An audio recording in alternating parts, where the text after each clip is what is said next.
we tend not to want to become aware unless more or less we are in discomfort, that something is not working.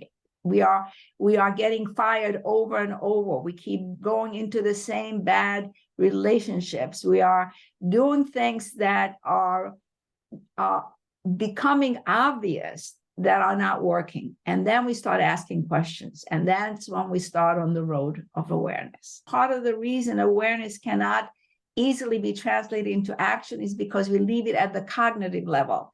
Actually, we have to embrace the sensations and emotions that come up with the reflections, which is why it's so hard to do it alone. Because hello, Marianne. Good morning. Hello, Yair. Good to see you. Great to see you. I'm honored to have you here on the show. Thank you very much for your time. I know you have a lot on your plate, so I really appreciate your time. And that is why we'll dive into a topic that, I think it's so important, and I'll explain in a really simple way why. Because we all talk about awareness today and how awareness is important and being aware of something and all. Like, awareness is probably one of the main keywords in Google. But being aware of something is one thing. Actually taking the action to do a change in life is a whole different thing. And you work with so many people, and I know from firsthand that you help many people really change their life. You also spend as a doctor also with women, but not only women, with so many people, you really help them change their life. And when you change your life, that means you take action. You don't only just stay aware.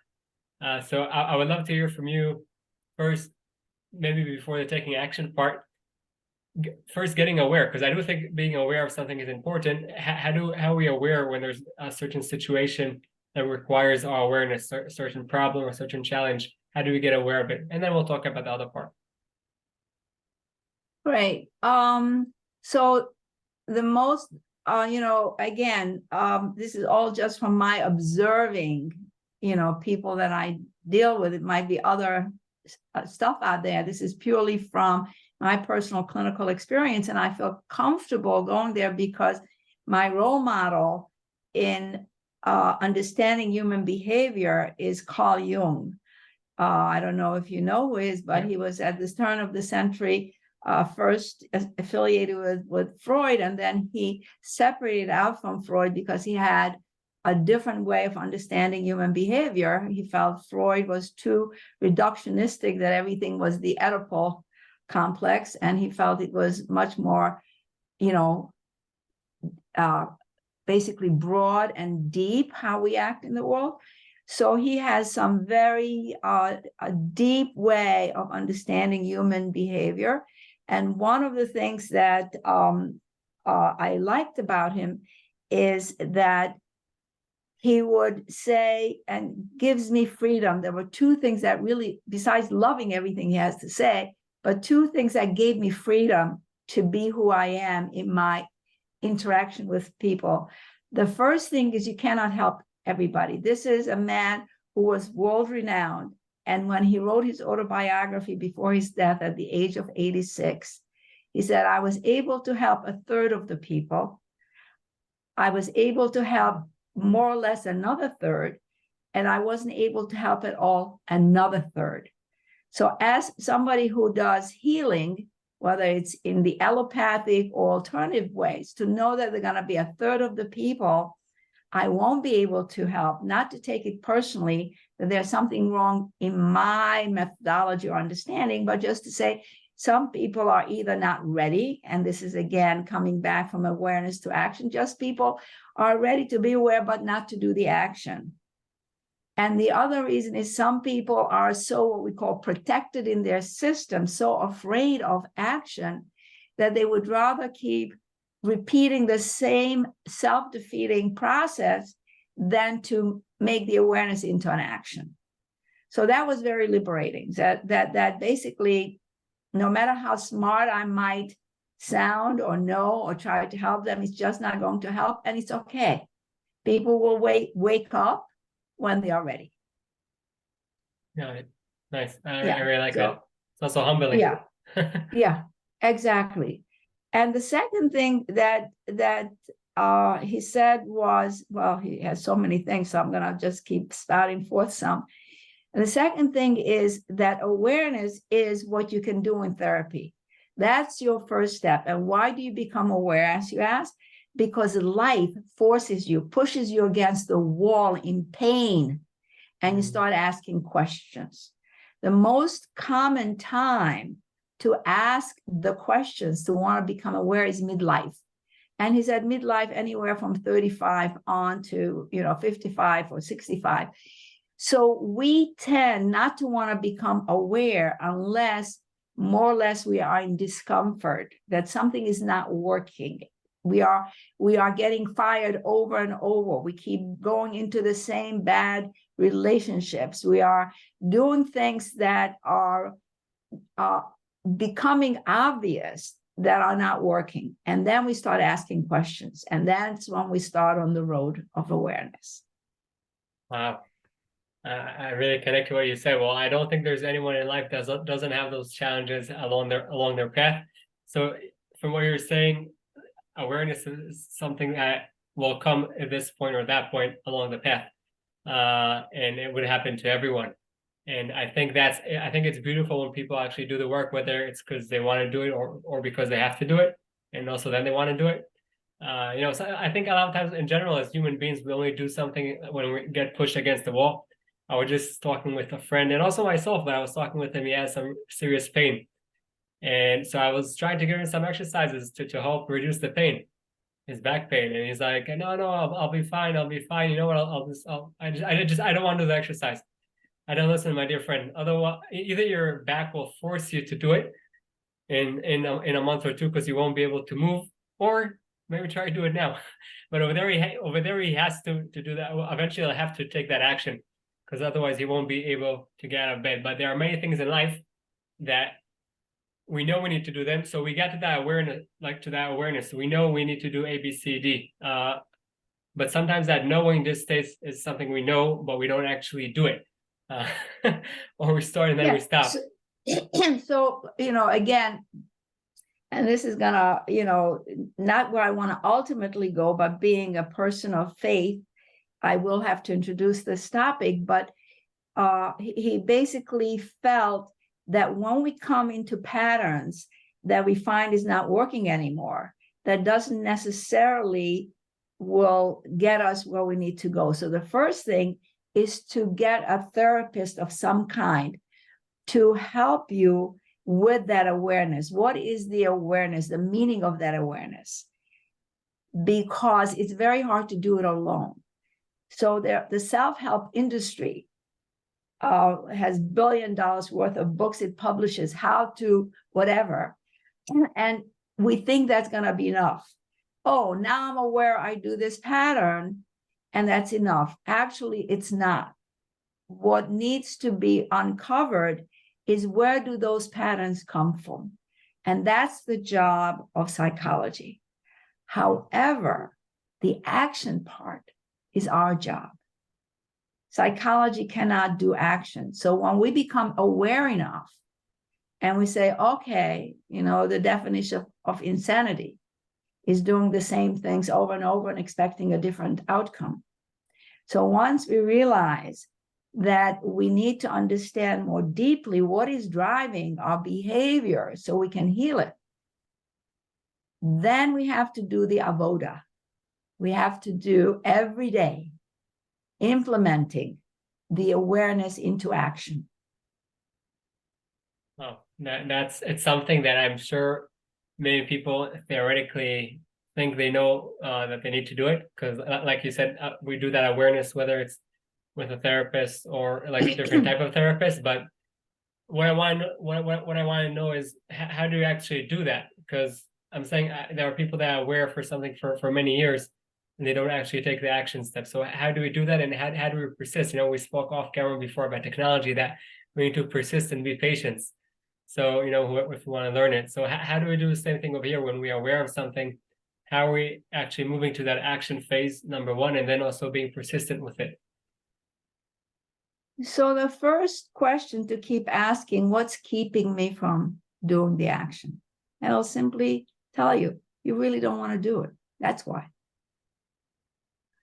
So for that, what has helped me a great deal personally and with my clients is the internal family systems model, which is based on and it's consistent with the Jungian concept, not necessarily with modern psychology, which is cognitive behavioral model, which means all it is you, and this is what you think is you, and what you do is you.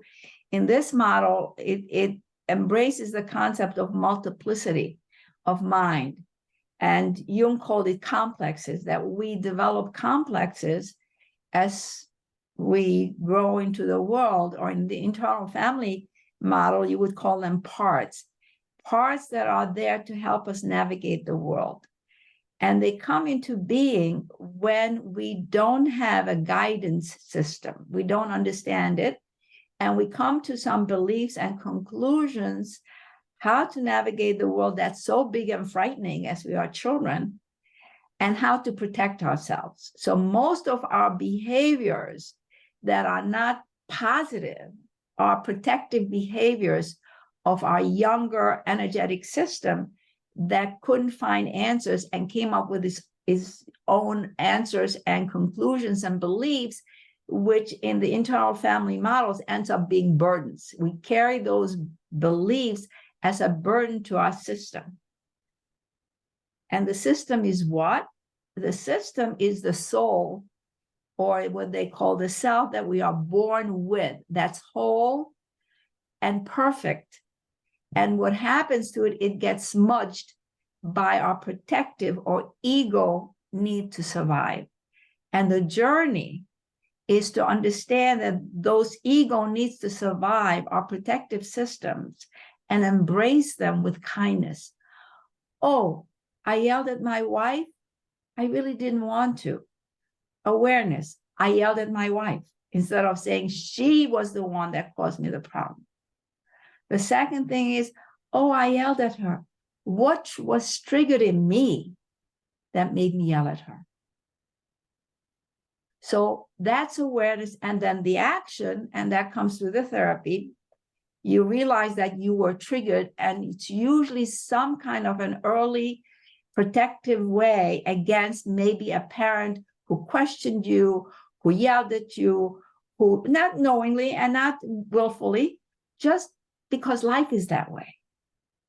It happens. You know, you come home from school with your A report card, show it to your parent, and they're busy on the phone trying to manage work or manage other siblings, and you think it has to do that you're just not enough. And then you try for A+. And then you become this pleaser and this person that becomes a caretaker.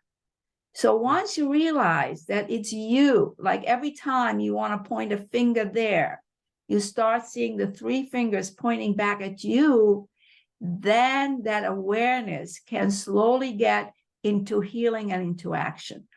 Oh, I yelled at my wife. I got triggered. What was the trigger? My mom used to yell or question me the same way she did. It's my work to heal that. It has nothing to do with her thinking that I'm inadequate. And that has to be done on a daily basis, affirming that you're not inadequate, affirming that you're whole and perfect, and that your behavior that shows up imperfectly, it was created by your beingness to protect you. So if you have that model, it's easier to put awareness into action. I understand that. I think there's a book, I forgot the name of Dr. Schwartz, right? No Bad Parts. Yeah, there are no bad parts. Yeah, I really highly recommend it. Yeah. Yeah, I listened to some of it, and based on what you're saying, it sounds like someone like you have to do it with someone, because I think getting alone to that, understanding what was that time in life that our mind, our soul kind of brought that reaction and to protect us, but now it's time in life to change that meaning. I don't know, getting there alone sounds almost impossible. It sounds like we need some type of direction from outside. 100%, but it's not permanent. That's the beauty of it, that it's a self-healing model ultimately. So once you get the steps you need to take, you can, what, and it's very somatic, which is very helpful, because you cannot, part of the reason awareness cannot easily be translated into action is because we leave it at the cognitive level. Actually, we have to embrace the sensations and emotions that come up with the reflections, which is why it's so hard to do it alone, because we need somebody who is there to support us, that you are okay. Because it's very hard when we don't have, and the word is critical mass of self-awareness, critical mass of self-energy. It's very hard to do this work. But over time, you get a critical mass of self-energy, and then you can say, oh, okay, I get it. I yelled at my kids because something in me got triggered, that somehow the way they behave, I'm going to look like I'm a bad parent and bring everything home. And the word is U-turn. Everything where you are roiled in some ways, do a U-turn and see what got triggered in you. Every time you decide on something and you don't do a U-turn. What blocked me from doing it? Which part was afraid of taking an action step? And the most comments are exposure to failure. Oh, if I do this, I'm exposing myself for possible failure. And the part says, no, we are not taking that chance. We're going to keep you do what? Procrastinate, which is a very common way of avoiding action. Because an experience from the past that we failed, so now it's telling us to procrastinate. Hi, I hope this video is serving you. I just want to share with you that my belief in life is that you are here to serve a purpose greater than yourself. But in order to do that the best way, you must start with investing in yourself. Enjoy the rest of the video. It sounds like, so many times it's, from what you're saying, it's things that are like in the subconscious. So like, if we'll just all of it, all our quote unquote negative behaviors, and sometimes we can overcompensate with positive behaviors, and I'm going to elucidate on that, are really a protective system. We call the actually, what we call in the unconscious is the exile. We exile those feelings that are too painful to bear. The abandonment sense, the aloneness, the worthlessness, the shame. We have to push that away because it's too painful for the ego to experience that. So what happens is that we then create a whole set of protection for the exile, behaviors that make sure that you never, ever, and that is the word that part uses, experience shame again. We'd rather not have you go out there and be the creative artist your soul is pushing you to be, because your ego has the memory and the fear of failure. That sounds like a lot of work. It sounds like a lot of work, and I think anything worthwhile in life that we want to actually appreciate has work in it. And what I want to understand from what you're saying is that, like, does someone, when, let's say, we change that meaning to whatever it is that that prevented us from moving forward. So back in our childhood, so we decide a certain decision based on something, and now we're coming back and we're changing kind of the picture, we're reframing it. Do people, and I think it's not only the reframing, I'm going back to actually that there's someone, like, in order to take action, reframing is maybe step number one, but number two is actually someone holding you accountable, hoping you go through, and that's a therapist. But is there a way that you could say, okay, well, this is only good for people to know how to go into imagination and all that? Because I'm sure some people are telling themselves right now, well, I hardly remember what's going, like, back in what went back in my days. How am I supposed to remember what happened 20 years ago, 30, 50, I don't know, maybe even sometimes 60 years ago? Like, some people will say, I have no clue how to visualize and all, like, or imagine. Like, how do you actually go back there? Is that something that is only for some people, or like, how do you actually do it? That's a very good question. The way to look at it is, actually, there's a book written by a Harvard psychiatrist, a neuroscientist, called "The Body Keeps the Score." The mind forgets, but the body doesn't. All our memories are stored in our cellular memory. And when given a chance to connect through our body, we actually come up with the memories that are absolutely surprising. So it doesn't have, it's just what it requires, which is the difficult part, is courage. And Jung said you need moral, and that's the action. You need a moral fortitude. You have to have a belief system that will not give you the option to back out. And for me, it's our Jewish belief system. If we want to connect to HaKadosh Baruch Hu, we cannot do it just from the ego perspective. The davening is wonderful, but it will not get us to that soul vibrational connection that comes when we know ourselves. And the compelling reason to do this is self-love. If we don't love ourselves, how can we have a loving relationship to HaKadosh Baruch Hu? So for me, this is a spiritual journey.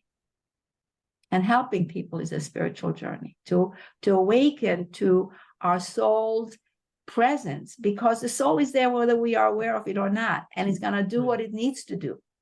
But it's so much more rewarding when we have a dialogue with it, when we co-create with it and say, oh, okay, I get what you're trying to say. I'm being not aligned with what my knowing is.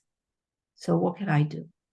And it'll guide you. We came here, the question, I always ask of people, do you think you are a human being on a spiritual journey or a spiritual being on a human journey?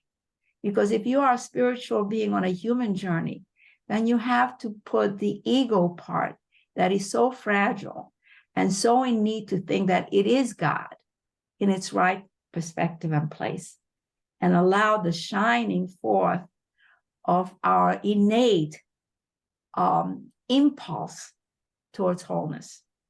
So actually, we spend a lot of time blocking that. If we had that energy available for what we came here to do, and we all came here like our, fingerprint with our unique individual way of expressing HaKadosh Baruch Hu in this world, and take that job seriously, I don't think that anybody should not want to be in therapy to make that happen. Yeah, I understand that. And whoever doesn't understand those words, that means basically God. And I think it's for any person of faith, we're Jewish, but it doesn't matter, I think, what type of faith. I think that, having faith it helps to get through so much. I forgot who said that it's like drugs. Like, it helps to get through so much, not only get through the challenge, but also see all the beauty, because we're connected to a purpose that is much greater than ourselves. Yes. And I think that's really beautiful. This whole channel speaks about investing in ourselves, but not because we're the main, like we're not in the middle of the picture. We're investing in ourselves. That way we could see the beauty that is in ourselves, and then serve a purpose that is greater than ourselves. So I really connect to that. I think also Wayne Dyer says, has that saying that we're a spiritual being having a human experience.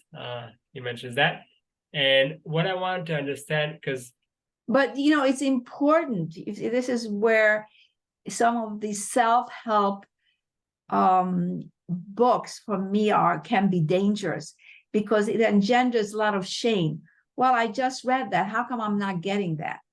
Because it's not just getting it here, it's truly translating into a personalized somatic experience of what it is to be a spiritual being.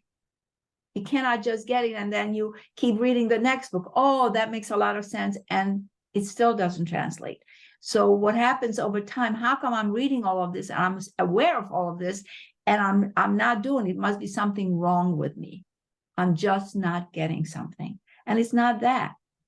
That is just the very first step in an indirect way to get to know yourself.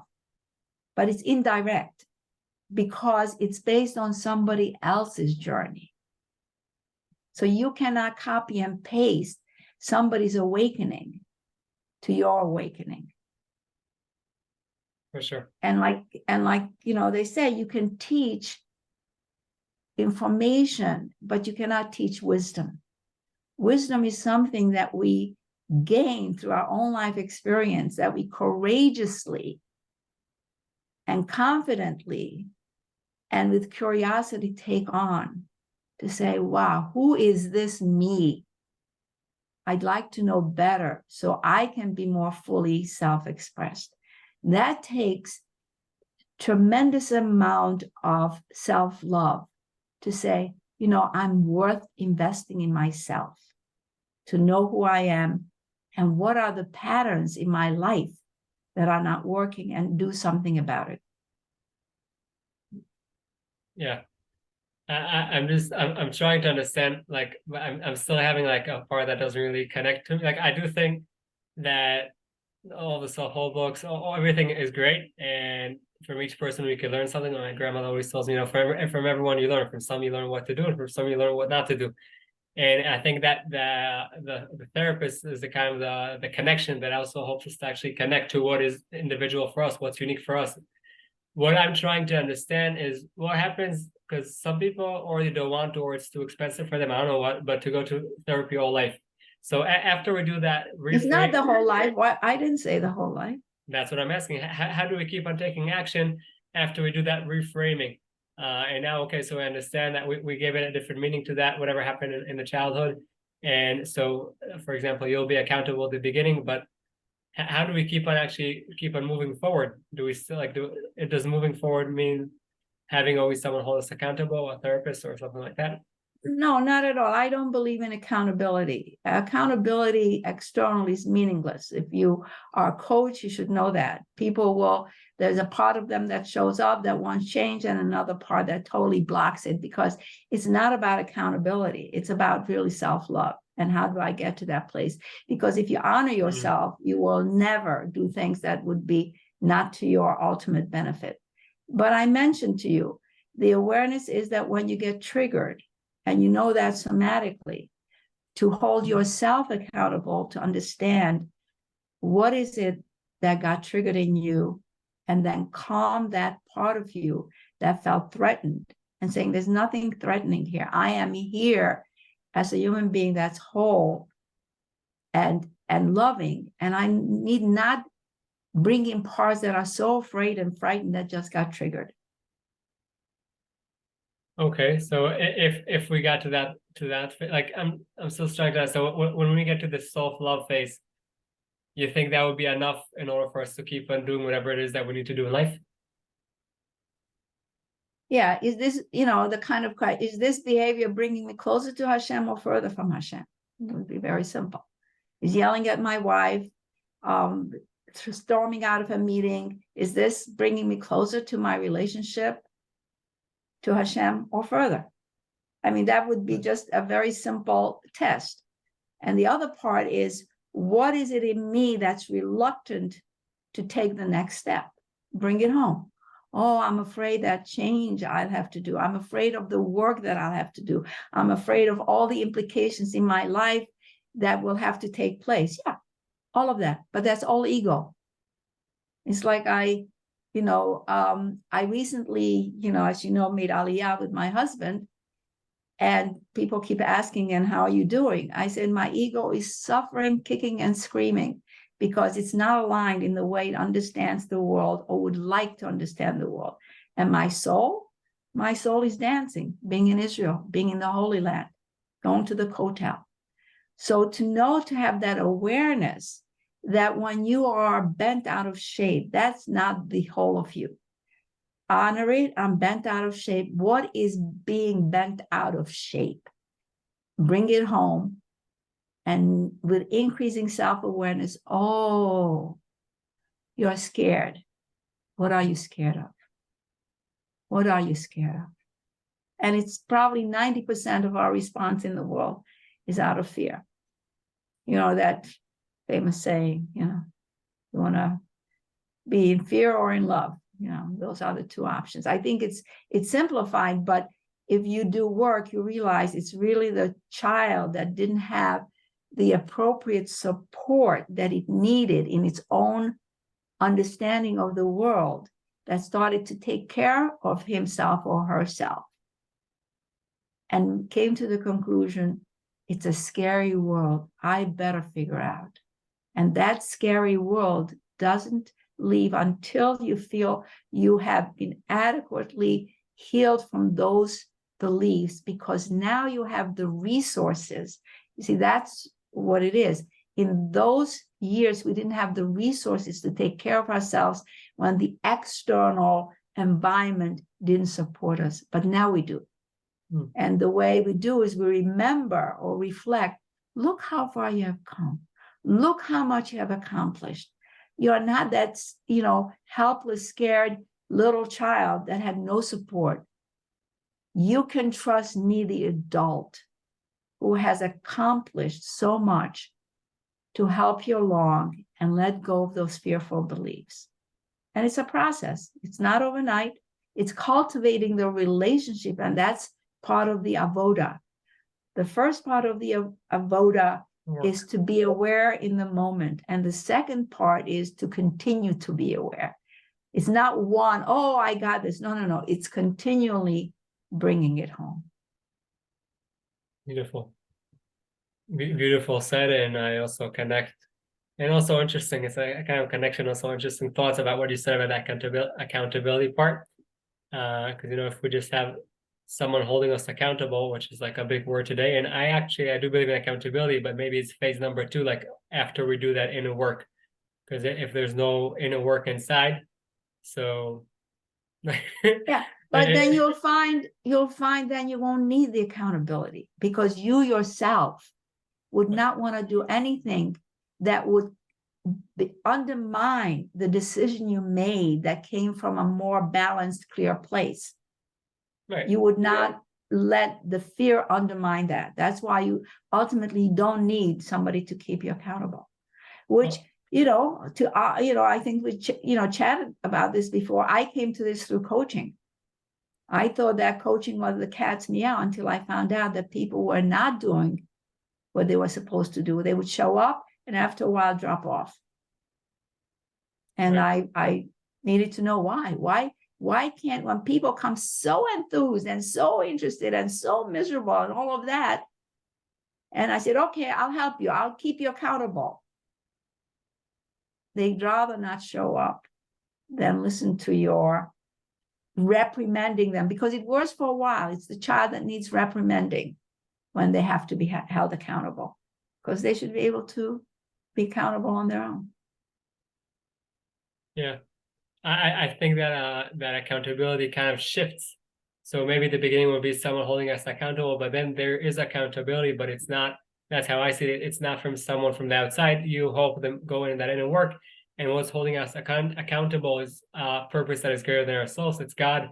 It's the mission that we think that our soul is here to do. And that it's not anyone else. It has to do with within us. It's our purpose to be here. And that's what is holding us accountable. But sometimes we need that person to hold us accountable, to go to therapy and to start that process, or in the therapy and things like that. You have much more experience than me. So I really love how you connected those two dots. It's really beautiful. And I want to ask you a question. How can people reach you? Because I know, that you do beautiful work, and you really help people, find that inner beauty in them, that would afterwards help them, be accountable and see the beauty that's in themselves. So is there a way that people can reach you? Yes and no. I'm fully booked at the moment. And also I'm a little bit picky. I only take people who are like 35 and over, even though there's a lot of enthusiasm from younger people wanting like careers and other things. And maybe for that, quote unquote, accountability might work better. I don't know. But I have found that people don't ask life affirming and informing questions until they come to a certain age. And this comes from my Jungian beliefs, that we have stages in life.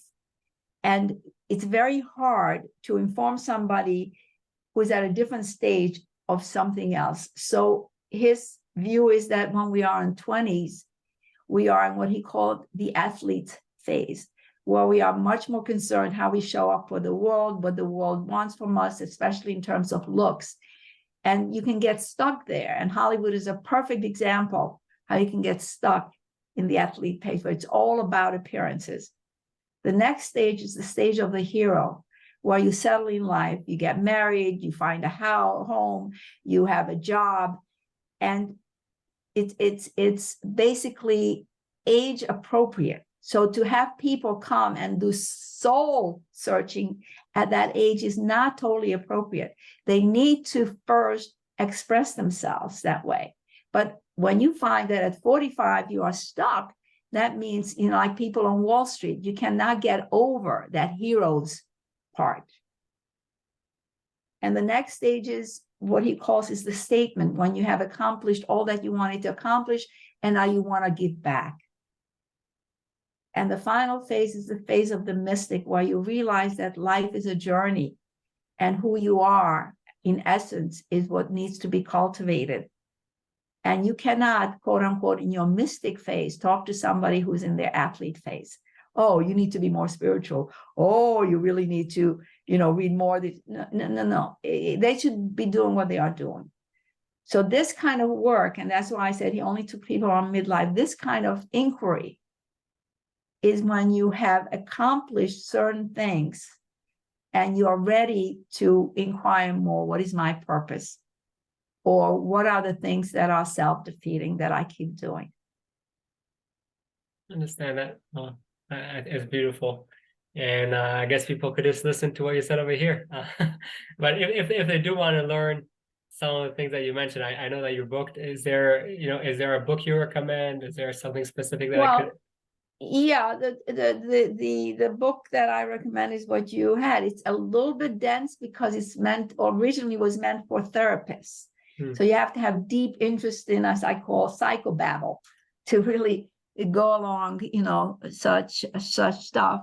The other one, if you're in midlife and again interested, curious about psychology, because it's also dense and you have to persist, is James Hollis's Hollis book called From Misery to Meaning, the Middle Passage. Actually, it's called Middle Passage from Misery to Meaning, explaining a little bit of what I just explained about all that come to our awareness when we feel that we have been defeated and how to climb out of it.